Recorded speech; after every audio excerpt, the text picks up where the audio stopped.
Our story starts off with our main protagonist, Tamon, a popular virgin artist, getting ready to sing his hit song with his team.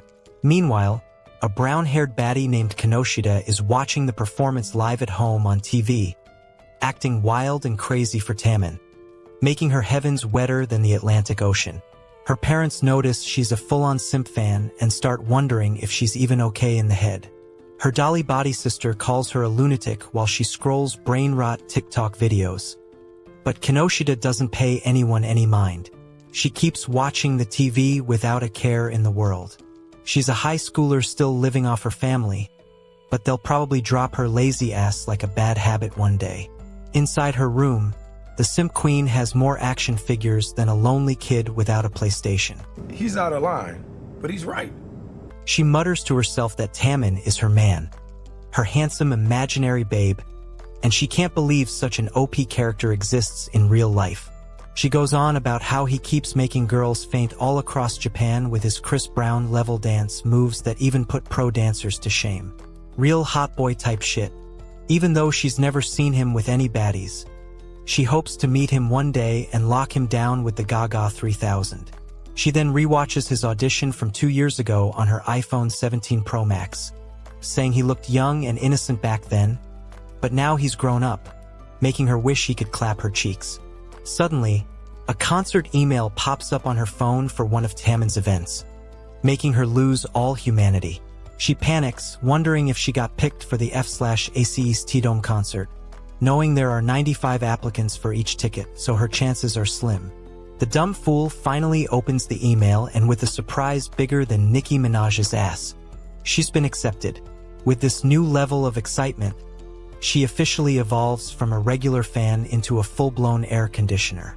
The scene skips to a housekeeping maid service company, where the boss lady apologizes to Kinoshita for calling her in suddenly on her day off.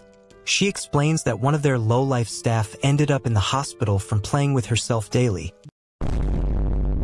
so Kinoshita will be handling housekeeping at her residence for a while. Kinoshita happily accepts, knowing her parents won't take care of her broke ass forever. Still, the dumb fool thinks to herself that she needs money to support Tamon instead of starting her own business. On her way there, she mutters about how she started this part-time job because of the great pay and flexible terms. She then looks at the address paper and nearly combusts when she sees Tamon's name on it. Her horny cells explode as she wonders if it could really be her crush, but her thoughts get cut off when she arrives at the location. When she enters the building, it looks like someone should have just called a garbage truck and thrown the entire place away. But she almost shits through her mouth when she sees Tamon sitting on the ground. Something feels off, though. He doesn't look like he does on TV. Instead, he looks like he's suffering from COVID-19. Still, she finds the courage to tell him she'll be using his vacuum. The lonely virgin can barely speak to women, nervously telling her it's fine, but this version of Tamon makes Kinoshita's sex drive drop instantly.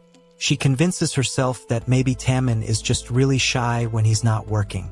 She enters his room and asks where the detergent is, while Tamon vents internally, panicking because no one told him such a fine-ass chick would show up at his place.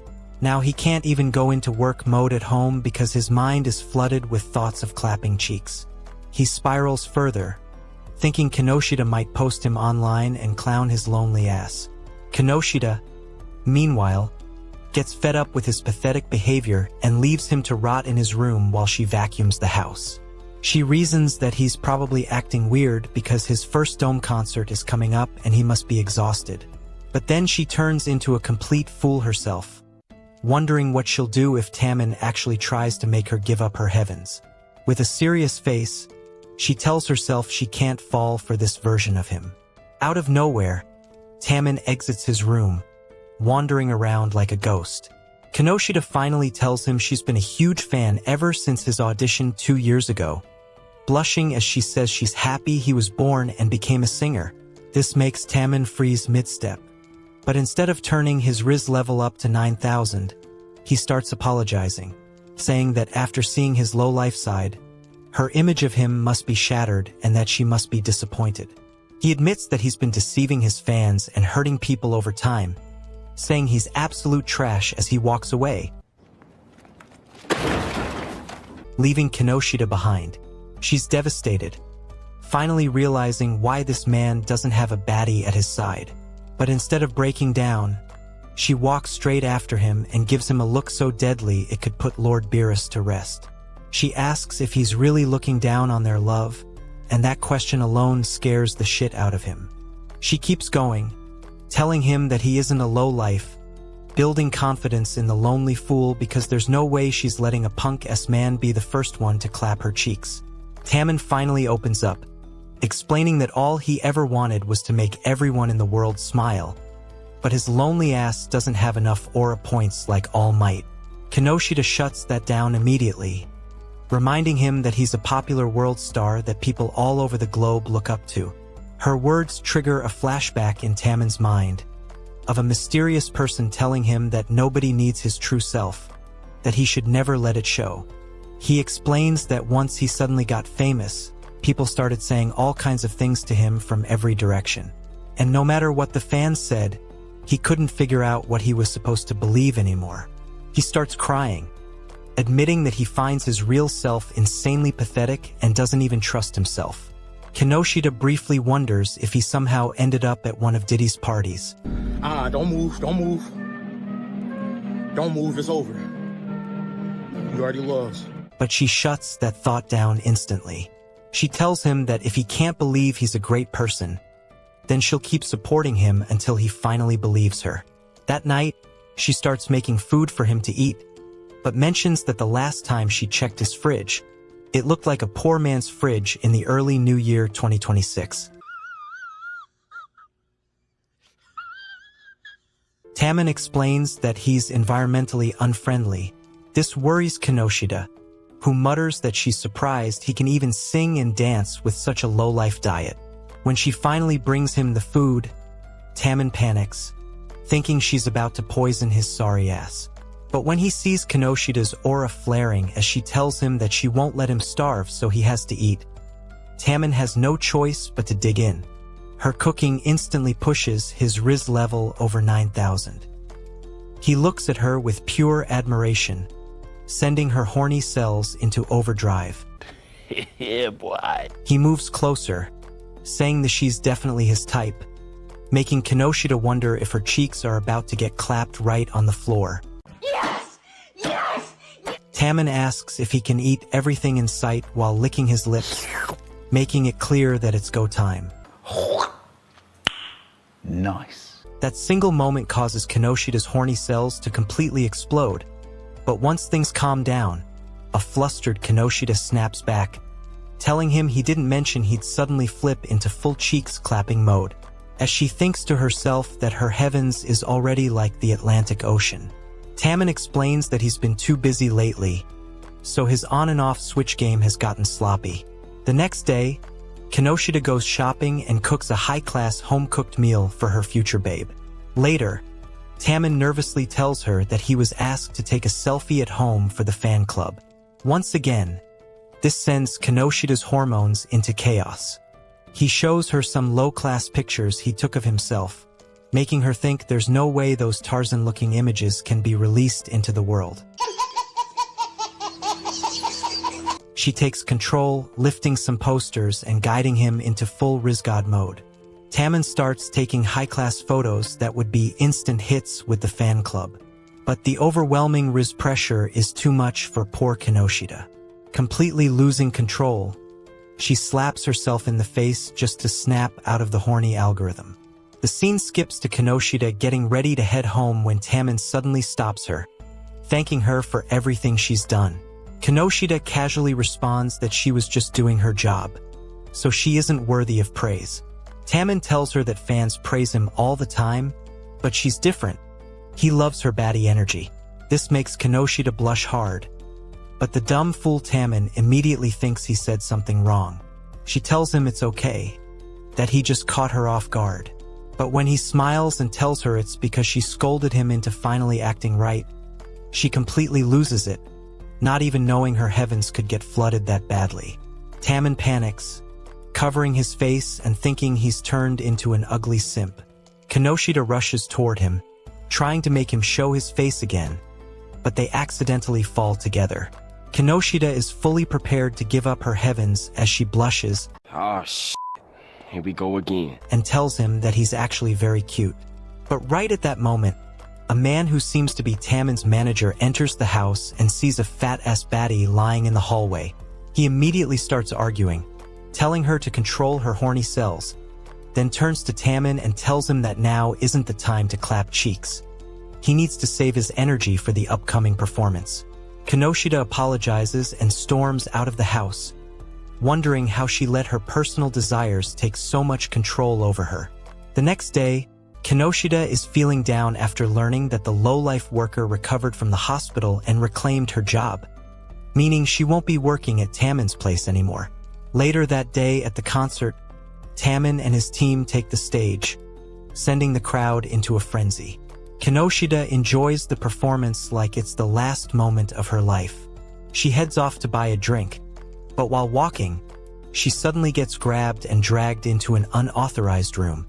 To her surprise, it's Tamon. He asks her why she stopped coming to work at his place. She explains that she's basically just a fan like everyone else and doesn't want to cause him trouble. Tamon shuts that down immediately, telling her that he'll be the one to decide whether it's trouble or not, so she shouldn't say things like that. He then rests his head on her shoulder and admits that he needs her by his side supporting him, because he's hopeless without her. Kinoshita falls in love instantly, realizing she's in a situation where she can't even say no. In the end, she agrees to stay permanently at his place.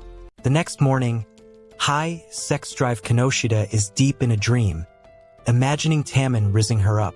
And just when things are about to get spicy, she jolts awake, heaven-soaked, mouth drooling, staring at a picture of Tamon taped to her ceiling. But instead of feeling embarrassed, she smiles. Dream or not, she finally got close to her imaginary babe, and that alone makes her happy. The scene jumps to Kinoshita heading to work, gliding through town like a fairy on cloud 9. With a grin on her face, she mutters that she's blown her entire life savings piling up Tamon's music CDs. Still, she doesn't care. Even if she's living like a lowlife now, she's content. Though it also means she'll have to work her ass off just to earn enough money to buy new clothes. When she reaches the apartment complex, chaos is already unfolding. Tamon is trying to escape from his manager, yelling that he's retiring, but the boss just calls him a dumb fool and tells him to get back to work before hopping on a phone call and walking off, leaving Tamon behind. Completely ignored, Kinoshita freezes, wondering what the hell is going on. Tamon finally explains that management scheduled a meet and greet event, but he's so nervous he feels like he's going to throw up. Kinoshita tries to motivate the idiot, telling him this is a once-in-a-lifetime chance to see happy fans up close. But Tamon keeps spiraling, yapping like a broken record, forcing Kinoshita to step in and discipline him, carefully keeping her distance this time so she doesn't repeat what happened before and lose control of her horny level. Later, she shows him everything she's collected over the years. 2 full years of magazine interviews, blogs, online articles, and even handwritten notes of things he said on TV. This shocks Tamon. He realizes she's not just a fan, she's not even an air conditioner level supporter. She's a full-blown stalker. Still, he plays along, trying to stay in character. Kinoshita then puts him to the test, telling him she'll continue supporting him no matter what. That sentence instantly unlocks Tamon's cheeks-clapping mode.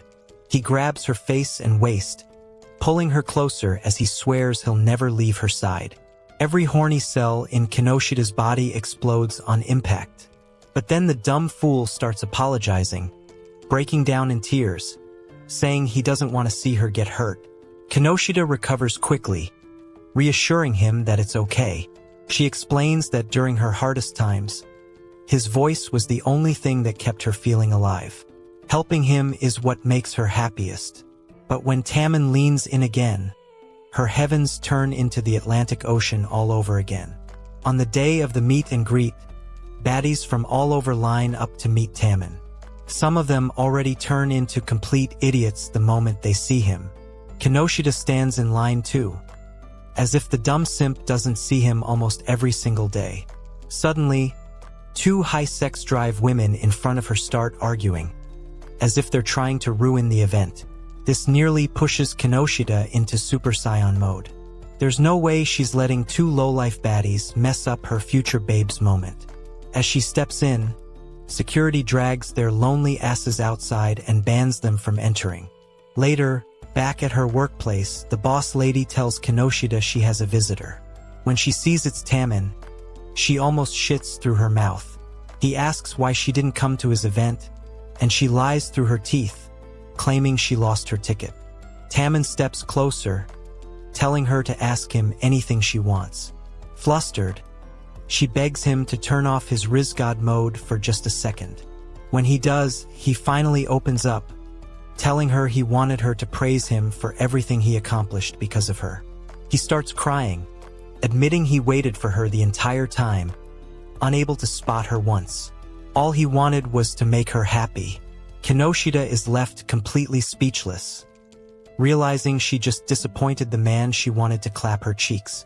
The scene jumps to Tamon sitting in front of the TV, crying like a lonely simp. Kinoshita asks what's wrong, and he shows her the screen.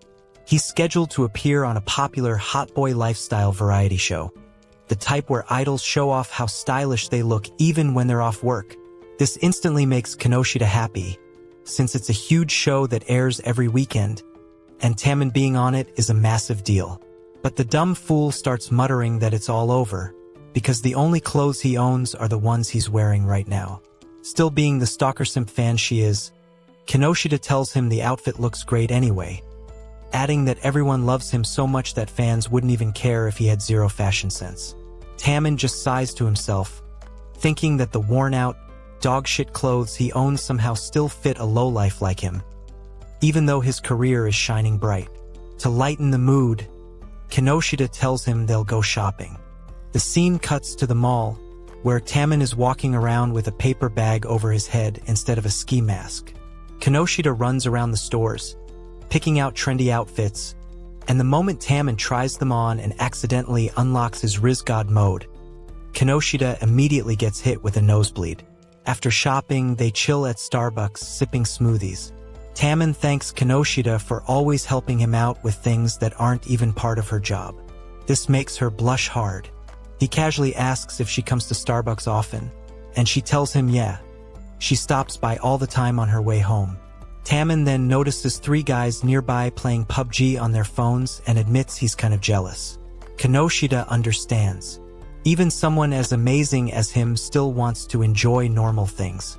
She asks why he doesn't hang out with his groupmates more, but Tamon just turns his head away with a pale expression, not answering at all. That alone makes Kinoshita realize that his close friendships only exist during work hours. Suddenly, two of Kinoshita's hot baddie friends spot her and walk over to the table. They ask who she's with, and before she can answer, Tamon speaks up, saying he's her friend. This shocks Kinoshita. She can't believe her babe just stepped in like that. She quickly adds that they've been friends since middle school, but one of the baddies jokes that he must be her boyfriend and asks to see his face. Without hesitation, Tamon stands up, grabs Kinoshita's hand, and runs off, protecting his identity. As they sprint through the mall, Kinoshita thinks to herself that this feels exactly like a secret date. When they finally stop, she starts apologizing nonstop, saying he's at such an important point in his life and she selfishly dragged him out. She even says she's unworthy of being his fan and that he should punish her. But Tamon steps closer, lifts the paper bag from his face, and tells her she doesn't need to apologize at all. He smiles and says he genuinely had fun going out with her, and thanks her for it. That smile hits Kinoshita so hard her body can't take the horny pressure. Her mind shuts down as she starts fading out of existence, disappearing like Tamon just snapped her away with the Infinity Stones. Later on, Tamon's outfits start getting praised online for having that boyfriend look that stands out. In the night, Kinoshita finds him collapsed on the kitchen floor, looking like he just took a direct fire blast from Prince Zuko. He explains that since he's always making her handle things outside her usual household chores, he decided to cook something for himself, but failed miserably.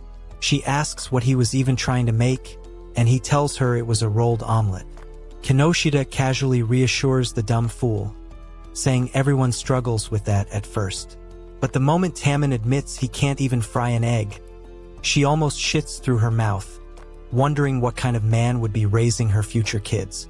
Still, with courage that refuses to die, Kinoshita proudly declares that even if he can't fry an egg, he can still make people smile, just like All Might. That line instantly lifts his lonely spirit as he starts thinking about all the baddies he met at the meet and greet event. Suddenly, his manager Fujita appears out of nowhere, looking like Goku just beat the living hell out of him. Turns out he was watching the whole scene. He starts clapping, saying it was impressive how Kinoshita pulled Tamon out of his low-life mode so easily, without breaking a sweat. As time passes, Fujita admits that ever since Tamon hired Kinoshita, it's like he's been reincarnated. For the first time, Tamon has actually been working properly and behaving himself. Hearing this, Tamon mutters under his breath that Fujita probably just sees him as a cash cow. But Kinoshita doesn't see him that way. Fujita then asks what exactly counts as household chores. After thinking for a moment, Kinoshita explains that she pretty much does anything depending on the customer, shopping, walking pets, whatever's needed. This immediately grabs Fujita's attention, and he casually adds that practicing for the meet and greet event and going shopping together clearly fall under her household duties. This completely shocks Kinoshita. She starts apologizing instantly, wondering how he even knew about all that. But Tamon snaps, shouting that his baddie Kinoshita didn't do anything wrong, and if someone deserves punishment, it should be him. Then comes a plot twist bigger than a spirit bomb. Fujita thanks Kinoshita for everything and officially tells her to continue helping Tamon from now on. She's left completely speechless. Fujita explains that, embarrassing as it is, their agency is small, worthless, and has zero connections. They don't have enough people to rely on, and Kinoshita is literally a lifesaver. After saying that, he leaves. Both Kinoshita and Tamon just stand there, stunned, trying to process what the hell just happened. Kinoshita realizes she's now in a position where almost anything goes. Her horny cells immediately activate, but she slaps herself back to reality before her heavens start flooding. She returns to her chores, but her phone suddenly buzzes. When she checks it, she almost faints. It's a one-view pic from Tamon. He notices her reaction and smiles, telling her she's a very interesting person. He steps closer and adds that she's special to him. Surprisingly, Kinoshita just blushes and laughs it off, trying to act calm. Later, while taking a bath, she replays his words in her head. "You're special to me." This time, the feeling in her chest is different. It's no longer just fan excitement. As the steam rises around her, she wonders if what she's feeling is actually love, or something else entirely. The next day, Tamon and Uri are on a show acting like two toddlers, doing the dumbest nonsense imaginable, and their fans are eating up every second of it. High-profile simp Kinoshita is watching the live stream on her phone, wishing she was a trampoline so they could stay on top of her forever, launching them straight into superstardom with pure devotion. But then she remembers Tamon calling her special again, remembers him kissing the chain she gave him right there on stage. That single memory turns her into a complete idiot, fully hopelessly in love with a popular moron. That night, Tamon is struggling to write a script, staring at the page like it personally offended him. Kinoshita brings him some tea, gently telling him that working too hard isn't good for someone as unhealthy as him. Tamon explains the script is for tomorrow's show, but his brain keeps glitching like a broken console. Kinoshita is shocked.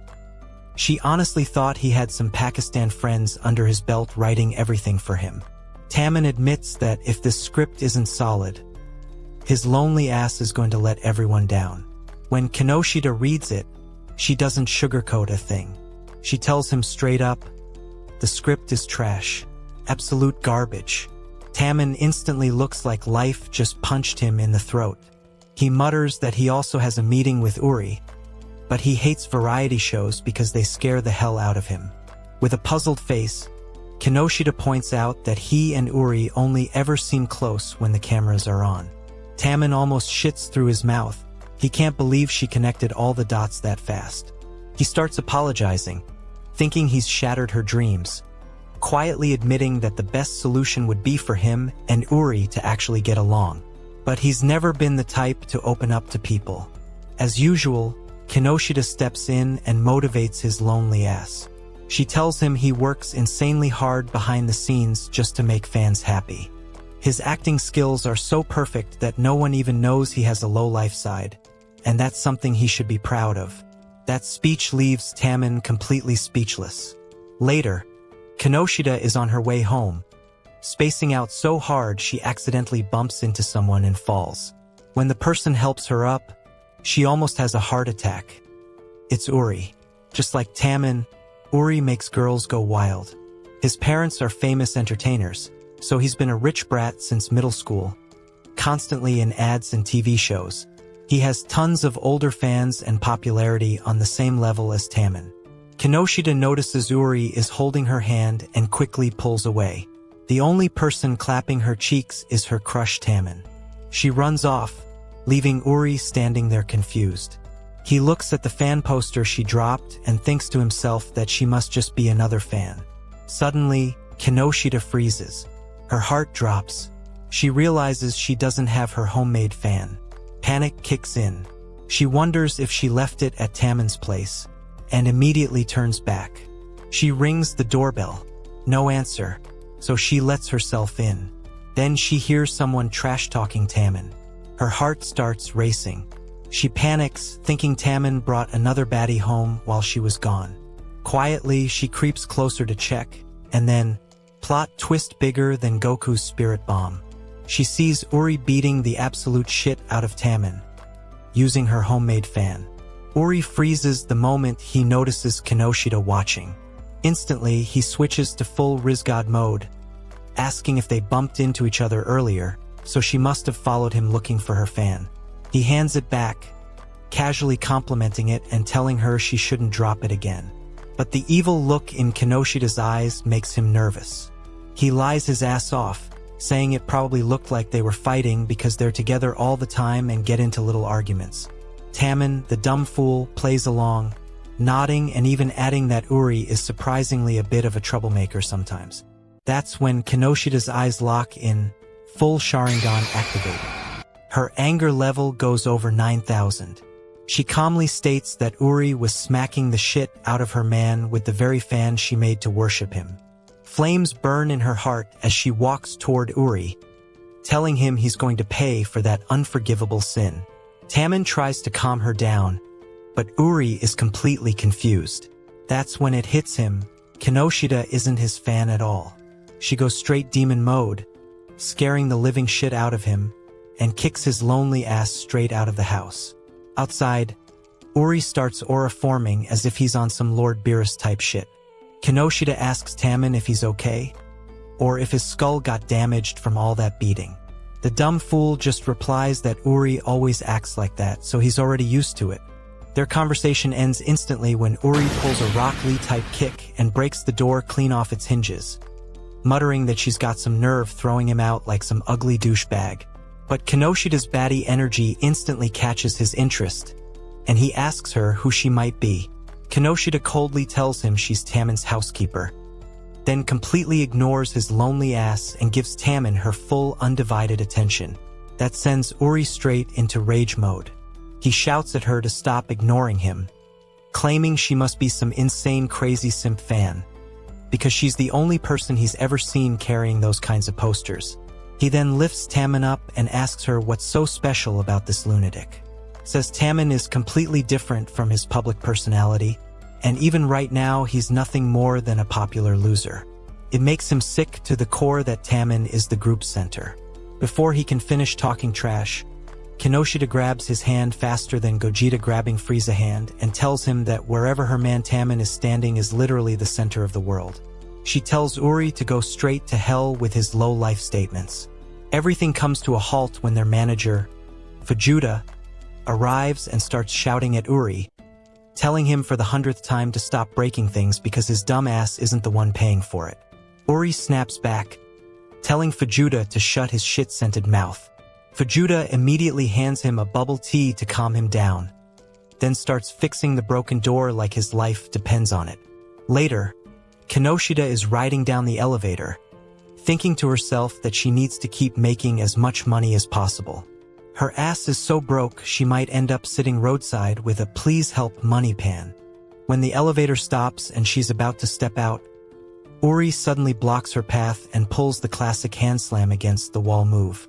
Unfortunately for him, his Riz level isn't even close to Tamon's. Her heavens are drier than the Atacama Desert. Oh, here we go again. With a cold voice, she asks him what he wants. Uri tries acting tough, telling her she better not dare tell a soul about what she saw earlier. Kinoshita calmly replies that if he's talking about his true shitty nature, she won't tell anyone anything. Uri then asks what she wants in exchange to keep her mouth shut. That completely puzzles her. It's like the dumb fool wasn't listening at all. She tells him again that she's not telling anyone anything. He says he doesn't trust her, then starts suggesting that maybe she wants him to make Tamon do things for her. But before he can finish that sentence, Kinoshita grabs him and slams him into the wall. She declares that if he ever insults her Tamon one more time, his life will end right there by her own hands. With a nervous face, Uri wonders how the hell she's so strong, like she's been training with Kefla. Kinoshita adds that he shouldn't worry about his true nature being exposed, because she couldn't care less about people she dislikes. Then she walks away, leaving his lonely ass behind, telling him she'll never speak to him again. My disappointment is immeasurable, and my day is ruined. The next day at school, they announce that summer vacation starts tomorrow. Kinoshita receives a notification on her phone from Face's official account.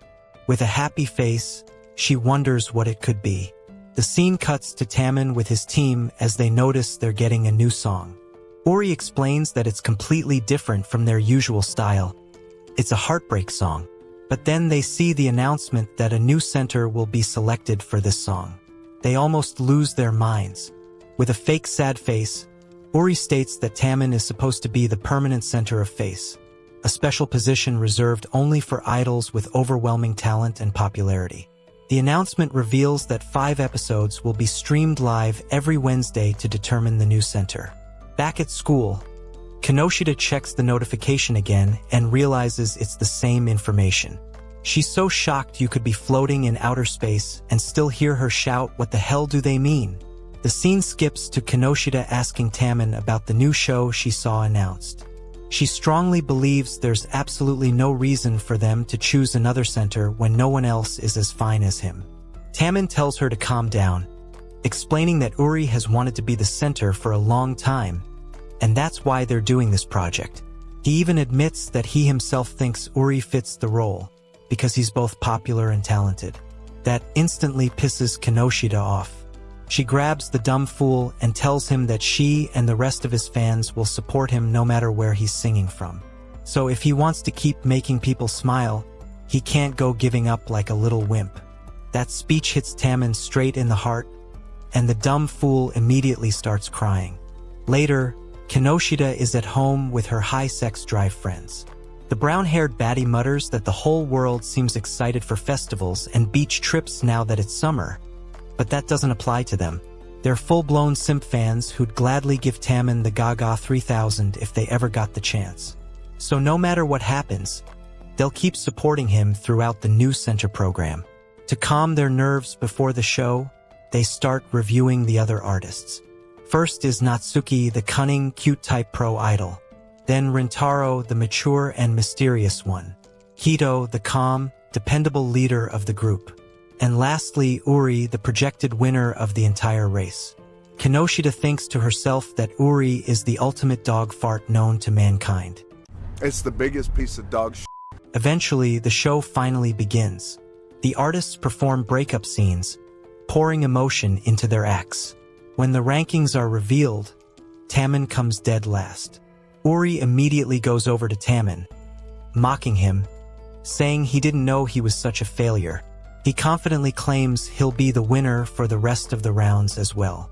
As he's about to leave, he casually adds that he wonders what kind of face Tamon's housekeeper girl will make when she sees those results. Later, Tamon is crying his soul out in front of Kinoshita, admitting that his lonely ass really is a failure. That's when the door suddenly gets kicked open. Again, Uri storms in, complaining about the mushroom mood Tamon is growing because of his depression. This shocks Kinoshita when she realizes the bastard lives upstairs. Uri starts trying to riz her up, bragging that he just showed her what a real group center is supposed to look like. Kinoshita completely ignores his lonely ass. Uri snaps, shouting at her to pay attention to him, but she calmly tells him that there are still chances left for Tamon to redeem himself, so he should shut his mouth and go take a hike. This leaves Uri confused. He wonders why the hell this baddie is sticking with Tamon so hard even though she knows his low-life side. He flashes back to everyone constantly telling him that he's guaranteed to become the center, that he inherited star DNA from his famous parents. That memory pisses him off. Uri grabs Kinoshita and forces her to look at him, declaring that once he becomes the center, she should come over to him instead. That leaves her completely speechless. And when Tamon hears those words, his eyes snap open wide, like he's about to unlock Ultra Instinct. Kinoshita asks him if he's talking about making her his housekeeper, telling him straight up that she can't take any more shifts, so the scumbag will have to hire someone else. Uri gets pissed, snapping that she should stop coming to see Tamon so often and open up her schedule. Hearing this, Kinoshita fires back, asking the dumb fool why the hell she would ever do something like that. That's when Uri finally uses his brain and backs her into a corner, telling her that if she knows Tamon is going to win, then she shouldn't have any problem with what he's saying, unless she secretly thinks Tamon is going to lose. Kinoshita immediately accepts the dirtbag's bet, because she doesn't have a single doubt in her mind that Tamon isn't going to win. But when Tamon finally gets up, he's completely lost for words. Uri looks at him and smiles, muttering that Tamon is about to find out how big of a mistake it was to talk to him like he's the big shot in everything. He then storms off, even breaking the door on his way out. Kinoshita immediately starts apologizing to Tamon for accepting Uri's bet. She just couldn't bring herself to say that her babe Tamon couldn't win, not even as a lie, so now he has to do his best to win, but still at his own pace. The only thing the moron can mutter is that she can't leave him, to which she tells him she won't. Plus, even Fujita asked her to take care of the housework, so it's not like she can go anywhere else anyway. As time passes, Tamon admits that while he loves his fans, he's never actually experienced falling in love with one person, much less getting an island ride. What? Hearing this leaves Kinoshita completely speechless. He then asks her what love actually is, but the dumb bitch doesn't even know herself. She's a high-profile simp. She tells him that she loves him and only him, but she thinks it's a different kind of love from how most people would define it. With an answer like that, Tamon is even more confused, so he simply asks her if she would like to go to a festival with him. Kinoshita instantly turns into an absolute lunatic just imagining it. Tamon adds that if he's going to sing about heartbreak, he should probably learn about love first, and that's the main reason he has to go. Plus, he has to win the second round of the competition because there's no way he's letting that scumbag take her from him. He asks her again if she'll go with him, but Kinoshita starts rambling like a broken record without giving a straight answer. That's when Tamon unlocks Rizgod mode, stepping closer and telling her that he needs the summer festival, and she's the only real babe he can ask to go with him.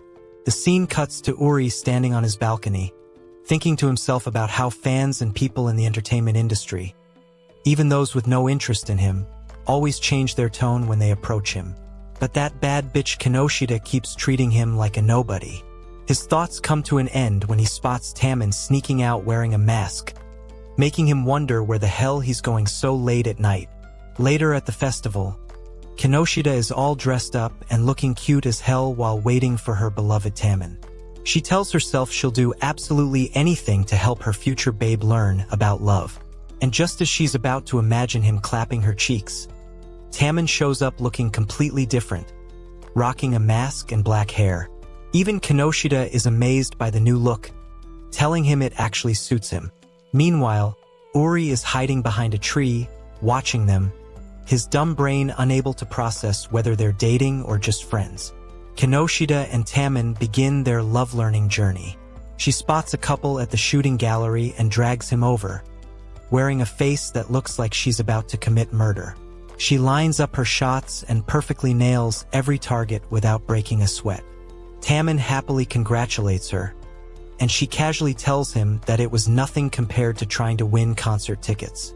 But when it's Tamon's turn, the nervous fool can't keep the gun steady. He locks eyes on a cute rabbit teddy bear, hoping to win it for his babe, but fails miserably. The only thing he manages to get is a small chocolate. He sinks into depression, muttering that if he's not learning anything about love, then he must have just come to the festival to get eaten alive by mosquitoes. Kinoshita builds his confidence back up, telling him not to give up because she's sure he'll understand what love really means by the time the festival is over. Meanwhile, that lunatic Uri is hiding in the bushes like a real lowlife, listening to their entire conversation. Kinoshita then notices a couple feeding each other food and decides they should try it too. But the moment Tamon tries to feed her, horny levels spike so high that the baddie short-circuits on the spot, letting off steam instantly. They keep doing different activities, but it only makes things worse for her. She turns into a complete psychopath, totally unable to control herself. Tamon finally tells her he's going to go buy something for them to drink. Uri puts his mask over his face, then took the opportunity to sit beside Kinoshita, asking if she was on a date. However, she tells him the person she's with isn't her boyfriend. He's just an acquaintance. She doesn't even really understand the love game. Uri then tells her that her yukata looks good on her. But before the convo could escalate, Tamon pulls back up and even takes off his mask, telling the punk to stop talking to his babe because he isn't sharing his girlfriend with anyone. He then grabs Kinoshita's hand and walks off with her, bringing her around to a lonely area. Kinoshita mentions that she knows he was stopping the guy from rizzing her up, but asks why he showed his face. He just tells her that he also thought she looked really lovely in her yukata. Kinoshita blushes instantly, because only her Prince Charming Tamon can put her on heat like a bunny rabbit. Oh, shit. Here we go again. She expresses that they both came to the summer festival to try and find out what love really is. Tamon explains that he realized just trying to copy others isn't going to work. He never usually goes places like this, doing what everyone else is doing now. Kinoshita then decides that they should stop doing things they're not used to, especially since it's basically a day off for him, so they should try to enjoy their time as normal people, not as a client and housekeeper, but as friends. Hearing this, Tamon cries tears of joy while muttering that the only ones he was able to open up to before her were the white substance stains on his walls at home. So just hearing the word friends made him stop feeling lonely. They then head back out to the festival, but things get weird when Tamon asks if he can call her master, leaving Kinoshita lost for words. Tamon adds that being friends means they're closer than two strangers, so he thought it might be important for him to call her a highly respectable name. Kinoshita is flattered, because deep down she wants him to call her that while she calls him daddy. Wait a minute. Who are you? But she tells him he can just call her by her name for now. However, Tamon insists that he can't call her by just her simple name. Kinoshita laughs and tells him that her friends call her Yudage, so he can call her that. But really and truly, he can call her whatever he likes. As time passes, they continue enjoying the festival, having the best time of their lives. They even start dancing at part of the event. As they cool down, Kinoshita mentions that she knows a secret spot where they can enjoy the fireworks perfectly. She then brings him up into the hills, where they can see a perfect view of the city. Kinoshita tells him he can take off his mask because they're alone. Tamon does so immediately, because the heat underneath was about to make him go mad. While they set up a spot to sit, Kinoshita mentions that when he dyed his hair during his audition, it caused an uproar among fans because of the sudden change. Tamon states that he decided to go all out and dye it a color he thought was the complete opposite of him. And ever since then he's been trending more than Diddy's dark stories. Kinoshita tells him that in reality, his hair color didn't matter. It was his hard work that moved everyone's hearts. But the dumb fool states that unlike Uri, he isn't anything special. As if he doesn't know that hard work beats talent when the talented person isn't working hard. He continues, saying that just knowing there are people out in the world who'll cheer for someone like him fills him with a lot of joy, and that's why he wants to continue making everyone happy with a smile on their face. His biggest nightmare is making people see him as a pathetic loser.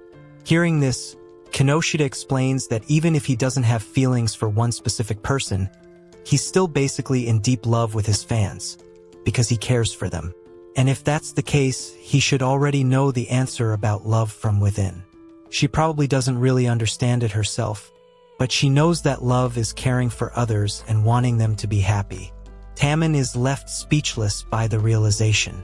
Kinoshita then stands with a happy face, telling him that the fact he works so hard is also love, as she raises her fist to the sky like she's on some All Might type shit, while the fireworks in the background create a beautiful scene.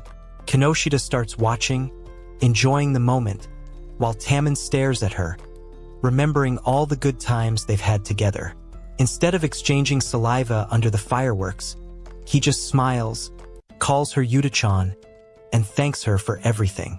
This makes Kinoshita's horny cells run wild on the hilltop, because he even gave her a cute nickname. As they continue watching the fireworks, Tamon states that he's confident he'll win the second round. The next day, Kinoshita and her high sex drive friends watch the second round, but it's a different type of round where they run on water, racing to see who comes first. And indeed, Tamon wins with flying colors. But with a poker face, Kinoshita is left speechless, wondering what happened to finding love.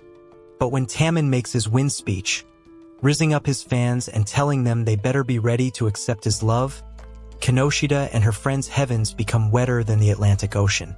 The next day, the simp Kinoshita is cutting out mini photos of Tamon, muttering that she just needs 100 more to secure Tamon's victory. Her iPhone 17 starts ringing, and she sees it's a call from her boss. Kinoshita happily answers. Her boss asks if she's free tomorrow afternoon, and the simp instantly replies that she'll take on all the work just to financially support Tamon. But the boss was using smooth talk to get her to say yes, then adds that someone personally asked for her. That leaves Kinoshita with a puzzled look. The scene skips to her arriving at the new location. When the door opens and she realizes it's the lonely moron Uri, she almost shits through her mouth. She immediately asks what he wants, because the winner hasn't even been decided yet. But Uri casually asks what's with the attitude, stating that he's just a customer, and this is a separate matter. Then he grabs her hand and pulls her inside the house like he's ready to risk it all. I'm here to tell you right now, we don't care. Let me tell you something. We don't care. The inside catches Kinoshita's attention, and she asks if this is his place. The moron tells her no, it's his parents' place. He wasn't made to live in filthy low-life apartments. Then he asks her if she and Tamon are dating. Kinoshita instantly goes demon mode, telling him Tamon would never settle for just one girl, because he's the kind of man who will eventually make all of humanity his girlfriend. She warns that if Uri disparages him again, she'll turn him into dust faster than Lord Beerus destroying a planet. This almost makes Uri shit his pants. He tells her to end her evil aura, and says that if they aren't dating, then fine. That's all he wanted to know, so she can leave now. This confuses Kinoshita, asking if he really called her all the way here just to ask that. But before she can completely tell him not to waste her time, Uri faints right on her. He wakes up staring at Himari's beautiful face and panics, asking why she's still there. He says she can't just put a cooling pad on him when she doesn't even know him like that. Kinoshita asks the dumb bastard how she could leave when he literally collapsed on her. She adds that earlier he thought Tamon was clapping her, so he summoned her here to find out the truth, and probably wanted to clap her too.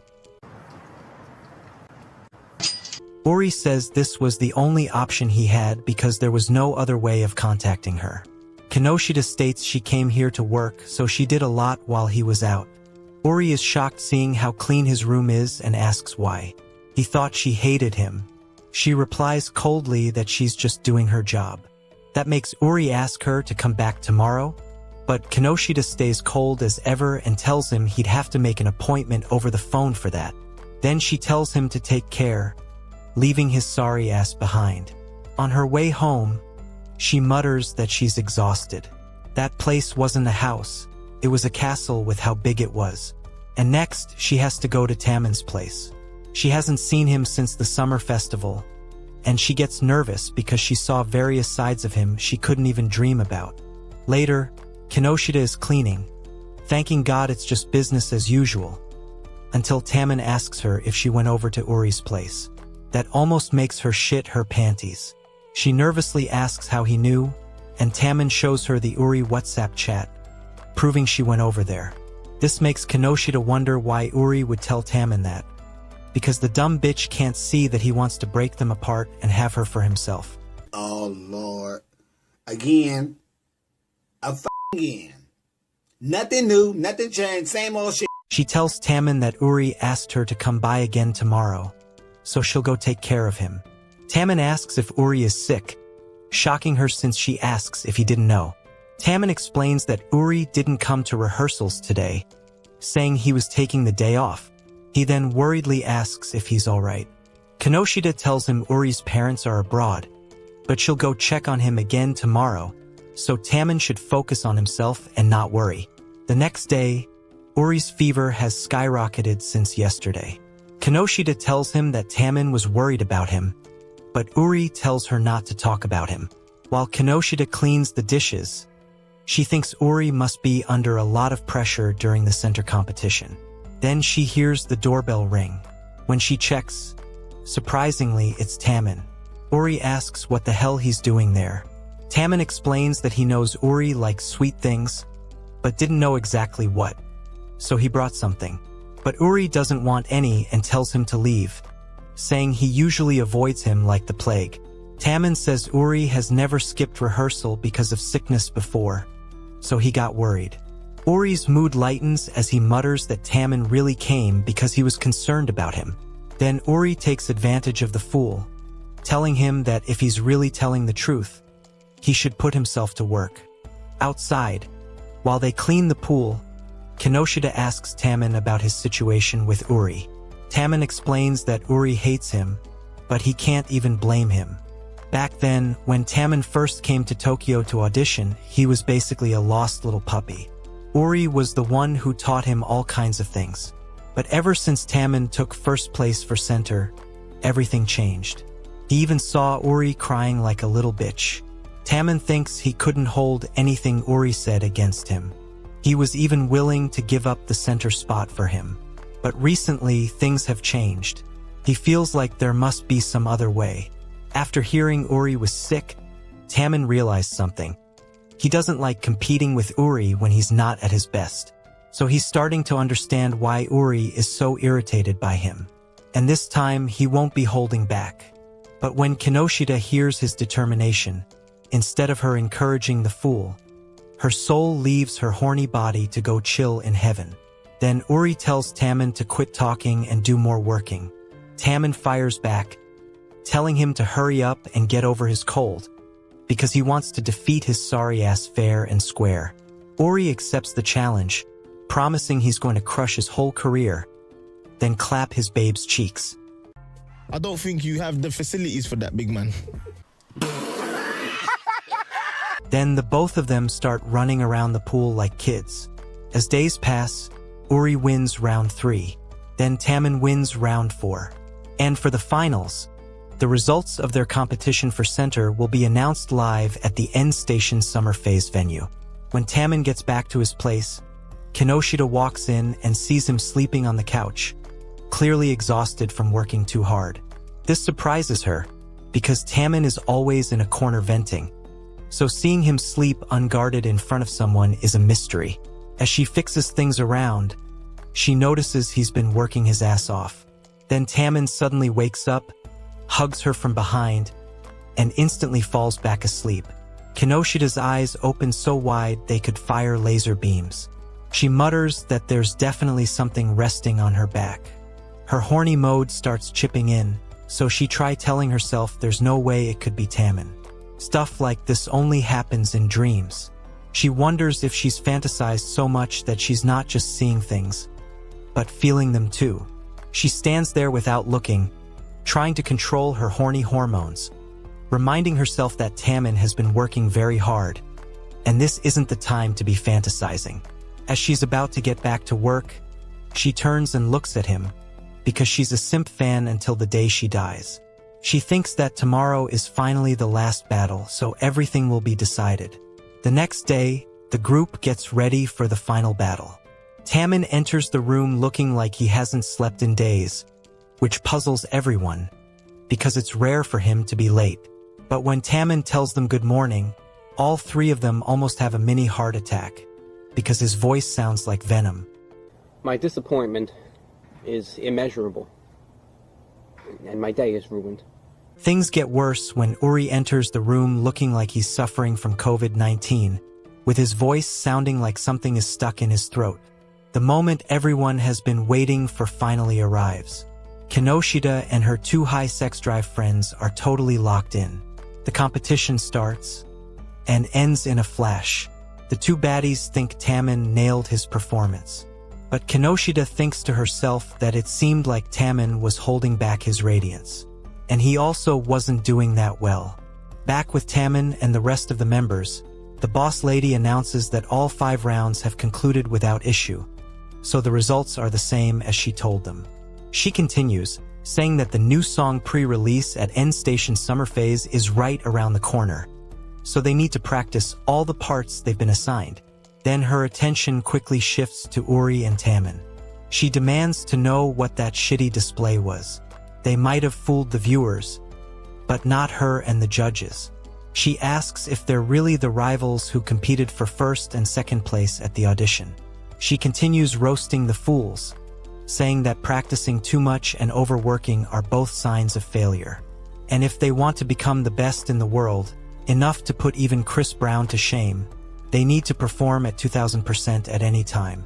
Then she leaves, muttering that face doesn't need any imperfections. Later, the high sex drive girls are out shopping, but Kinoshita is slowly breaking apart because of the final round. The more she rewatches it, the more it looks like Tamon wasn't getting his shit together properly. She panics, because she has no idea what she'll do if Tamon doesn't become the center. With a sad face, she thinks she's never worried this much before meeting Tamon. Now she feels like a failure as a true fan. That night, Uri sits beside Tamon and says that he usually just practices exactly as he's told without ever saying how he feels, but now he let his lonely ass self-destruct. How stupid can he get? Tamon tells him he didn't do well either, which makes Uri get pissed. Uri mutters that he tried too hard and basically screwed himself in the end, so it's all his fault. Tamon explains that even more people are supporting him now, and even though it makes him happy, he got overwhelmed by the feeling of absolutely not wanting to fail or betray them. He starts muttering what the hell he'll do if he loses everyone, especially the baddies. But Uri tells the popular loser that some fans will drift away, and some will stay until his balls get old and gray. So there's no point overthinking something that's out of his control. He's out of line, but he's right. On the day of the main event, the competition to decide the center has finally reached its conclusion. They'll find out which member becomes the center with the performance that's about to take place. Kinoshita and her high sex drive friends are already in the VIP area, ready to enjoy the show. As the beautiful performance begins, Tamon sees his babe in the crowd, holding a poster that says he'll always be the center of her heart. With tears of joy, he continues the performance effortlessly with the team. Days later, Kinoshita is out walking her annoying little shitty baddie dog when the mutt suddenly bolts, dragging her all the way to Tamon Yard. She barely has time to react before she looks up, and her heart nearly drops out of her chest. Tamon is standing at the edge of a building, staring down like he's seriously considering ending it all. Kinoshita nearly loses her mind. She sprints inside with god-tier speed, grabs him, and slams him to the ground with a WWE-level tackle. She snaps at him, asking how a public figure like him could put himself in danger like that, but Tamon just breaks down. He says he doesn't have a reason to live anymore. Over and over, he calls himself a failure. He didn't even become the center of face, so the world would probably be better if he just disappeared. Kinoshita forces him to calm down, sits him up, and hands him a cup of tea. She tells him straight up that he shouldn't be depressed. His performance at End Station was amazing, and no matter what position he gets, he'll always be the center of his fans' hearts. Hearing this, Tamon starts muttering under his breath, wondering if Kinoshita has been cheering for Uri lately since they seem so close. She tells him to speak up like a man because she's not straining her ears to hear mumbling. Tamon suddenly grabs her hand and tells her not to go to Uri. He doesn't understand what he's feeling, but whenever he imagines her near Uri, his chest feels like Vegeta just smashed his heart with a big bang attack. He even admits he loses his will to live over it. But the dumb bitch Kinoshita still doesn't realize what's happening. Tamon has turned into a jealous bastard. She pulls her hand away and tells him she knows he's been struggling lately, but saying things like that isn't okay. It's getting dark, so she suggests they head back inside the apartment. Before she can leave, Tamon pulls her into a tight hug and tells her that no matter how much of a failure he is, she should always be his fan. Instead of her getting horny and acting wild, Kinoshita feels unsettled. This side of him feels different, too intense. The next day, a plot twist bigger than Nicki Minaj's ass took place. Neither Tamon nor Uri becomes the center. It's Kido, the guy with the messed up hairline. One of the supervisors asks how he feels, and Kido admits he's nervous but says he'll do his best and get advice from Tamon. At home, Kinoshita watches the announcement on TV, but her eyes are only glued to her babe Tamon. She admits she loves him, while her sister wonders if she plans to stay a simp fan forever. Later at Tamon's apartment, Kinoshita finds him collapsed on the floor like an overcooked chicken. She cleans him up and makes him look presentable. Tamon explains he was trying to bake a cake. Confused, she asks why, and he admits the center competition didn't go the way he hoped. Since Kinoshita has supported him for so long, he wanted to bake her a cake as thanks.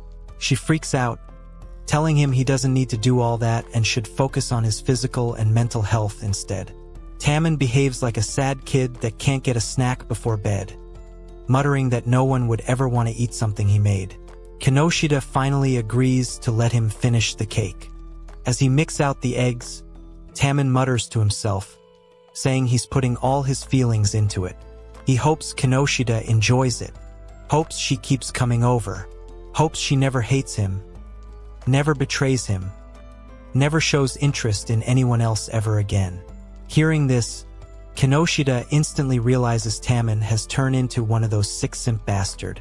Cold sweat runs down her face as she steps back for safety.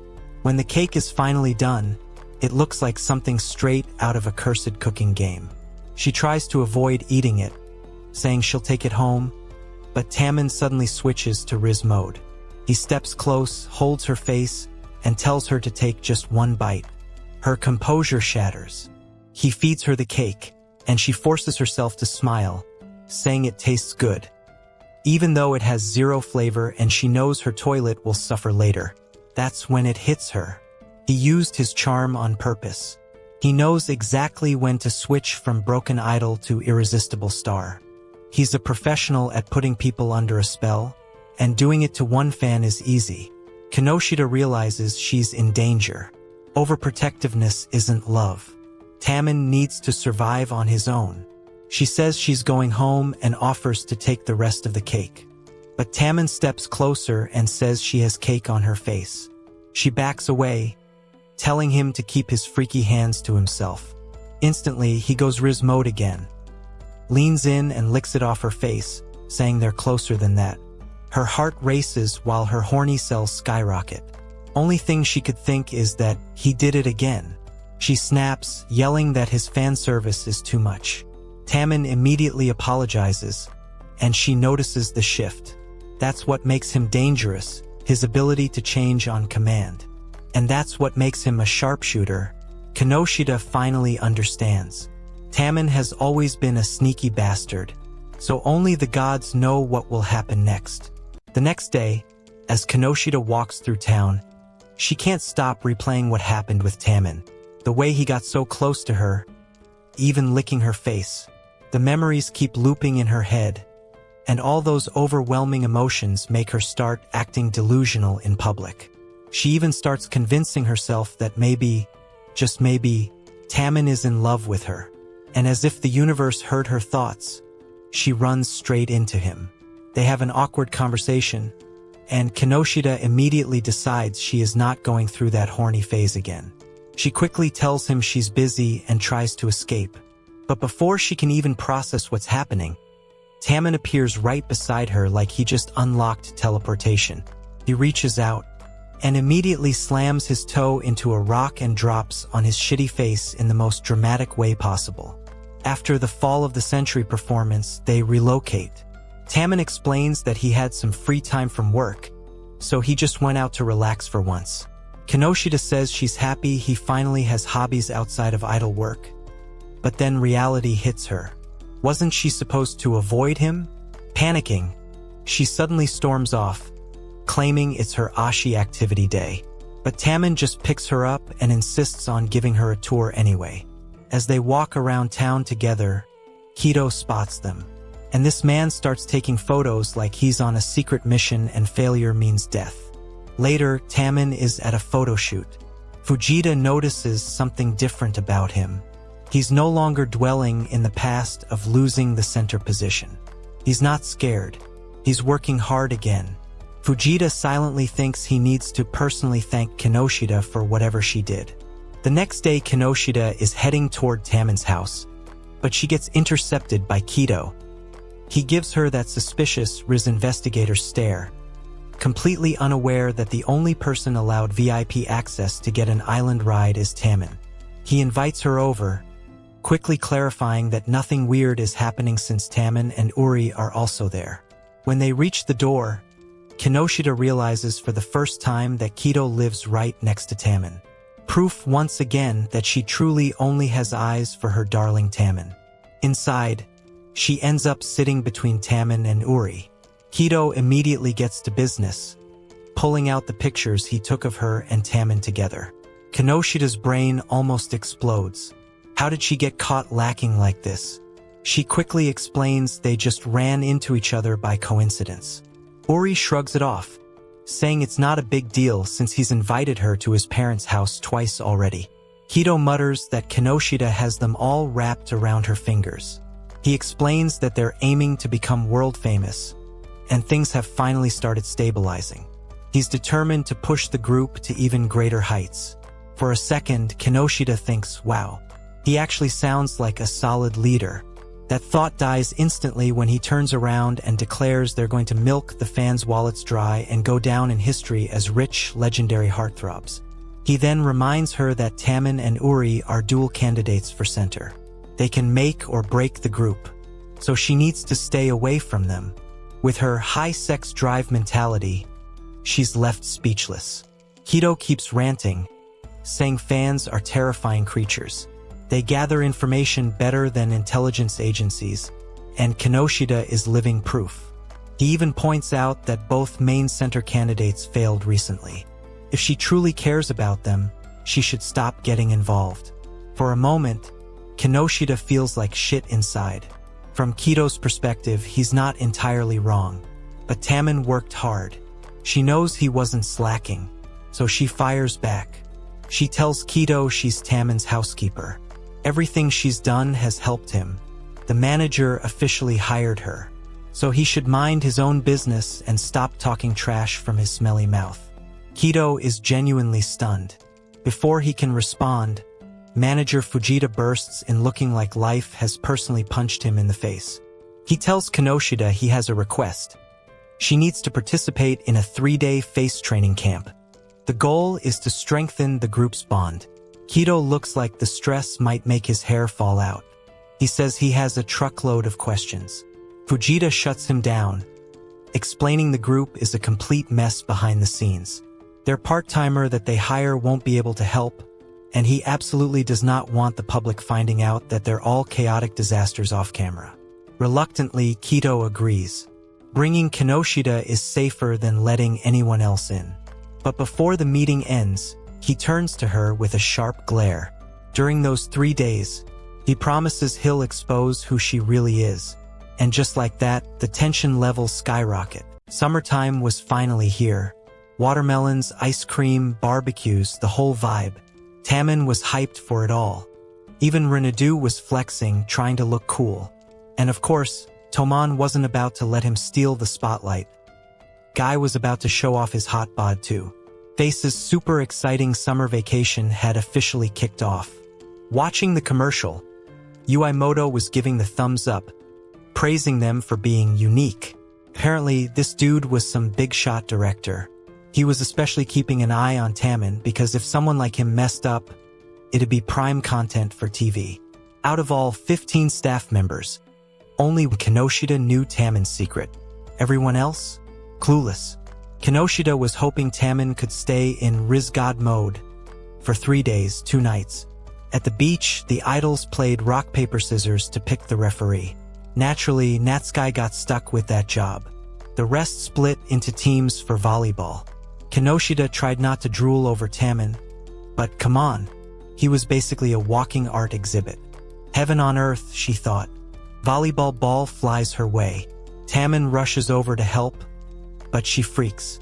So close to his hot bod, she recites some mantra like she's in a cult just to get her head together before passing the ball back. Meanwhile, Kido's ominous glare is stabbing her from across the sand.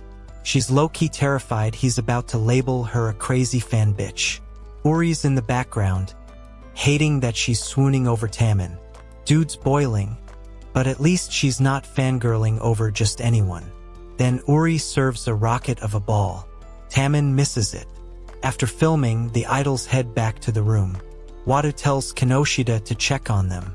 Kinoshita brings snacks, but gets an angry glare from Kido.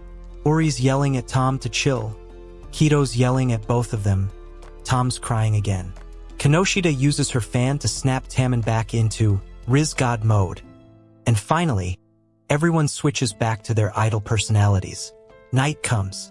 Grilled skewers. Kinoshita sees how professional everyone's acting now. Can't believe they were the same mess from earlier. Day 1 done. Kinoshita asked to store equipment in the shed. Uri notices her staring at Tamon. Jealous vibes and Stanley starts taking him over. Later, after her bath, she gets a call from Uri, telling her that she forgot her fan. She heads over. Surprise, she's in a yukata. She apologizes for looking messy, but Uri doesn't care.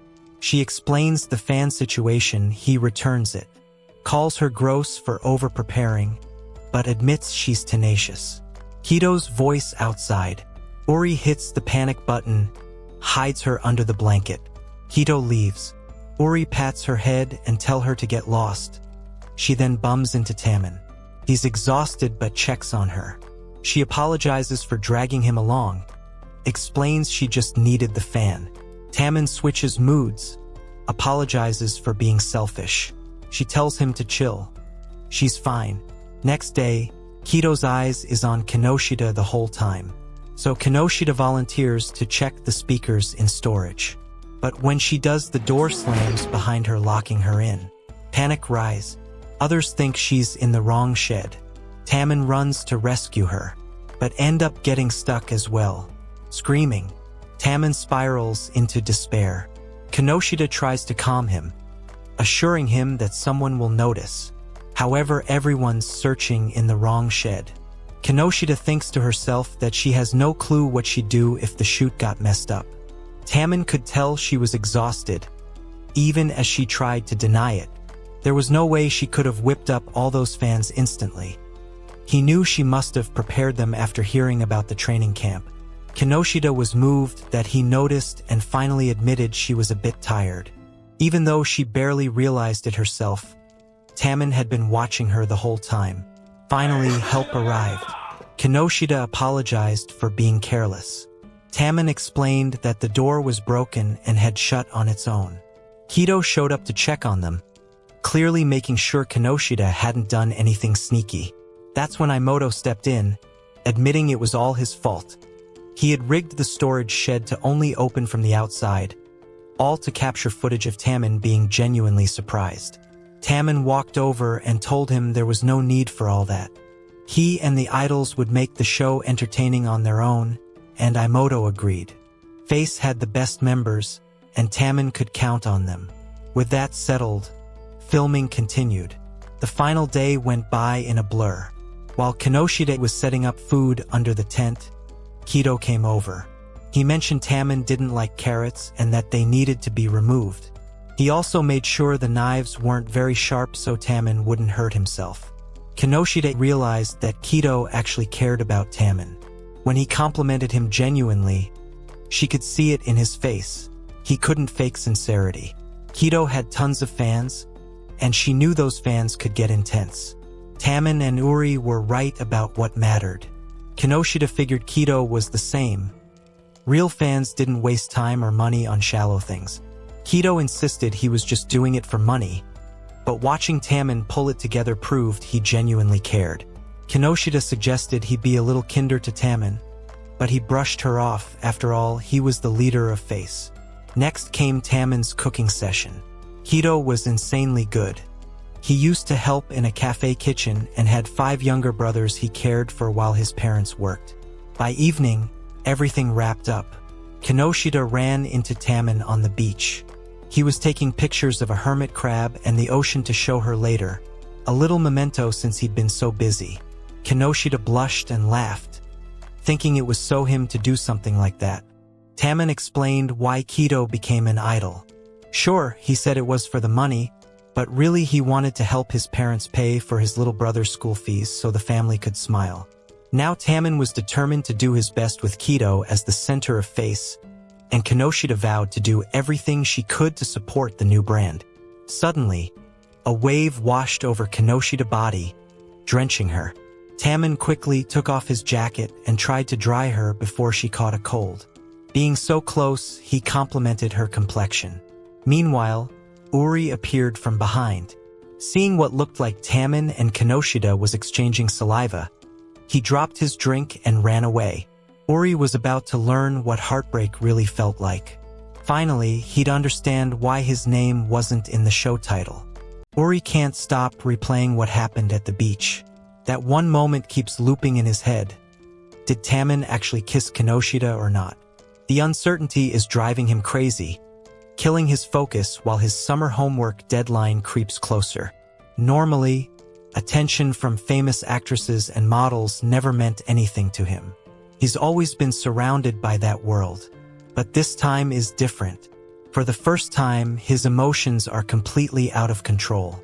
Then, like fate setting him up, he spots Kinoshita standing by the roadside.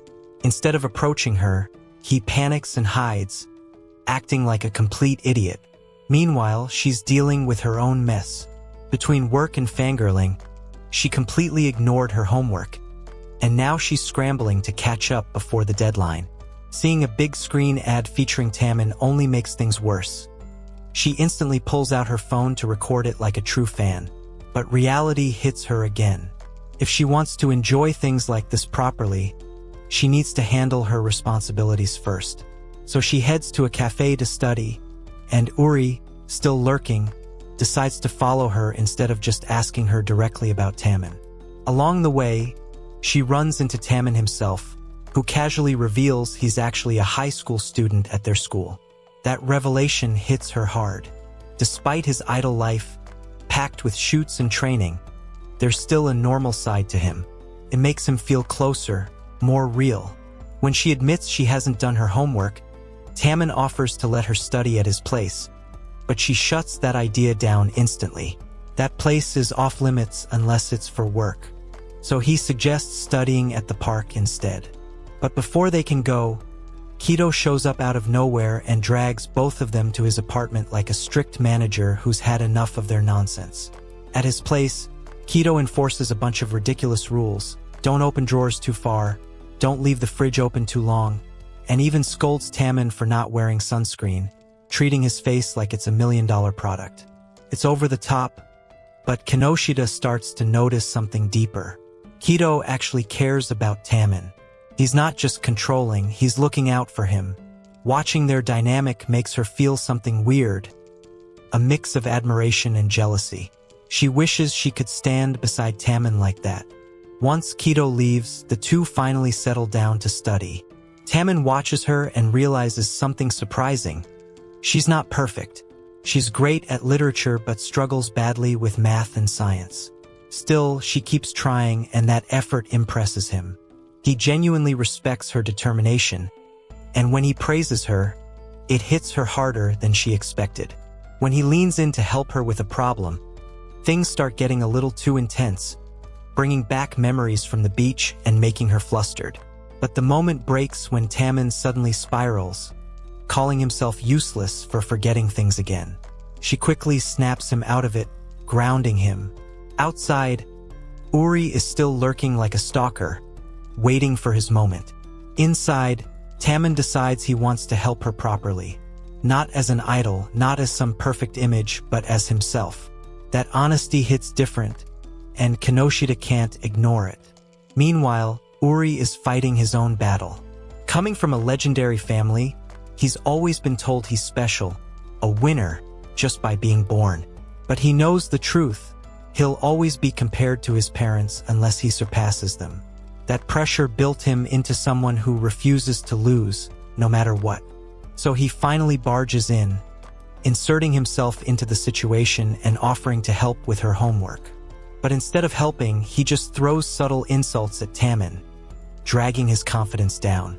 Kinoshita immediately defends Tamon, making it clear whose side she's on. When Tamon asks how he can help, she simply tells him to exist. And honestly, that says everything. Uri, desperate to turn things around, switches into full idol mode. He becomes the perfect guy, charming, kind, supportive, doing everything right to win her over. For a moment, it feels like it's working, but then reality hits him hard. The only reason she's reacting is because it reminds her of Tamon. His entire performance means nothing. Tamon, meanwhile, heads out to grab snacks, trying to figure out what Kinoshita actually likes. He doesn't even know her favorite fruit, but he wants to learn more about her. When he returns, he sees Uri holding her hands, and something in him snaps instantly.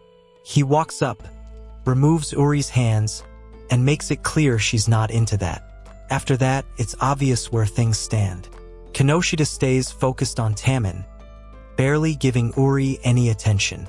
She even calls him out, saying he's not acting like himself and reminding him to value the genuine side of him that his fans love. That hits deeper than anything else she said. And in that moment, everything clicks for Uri.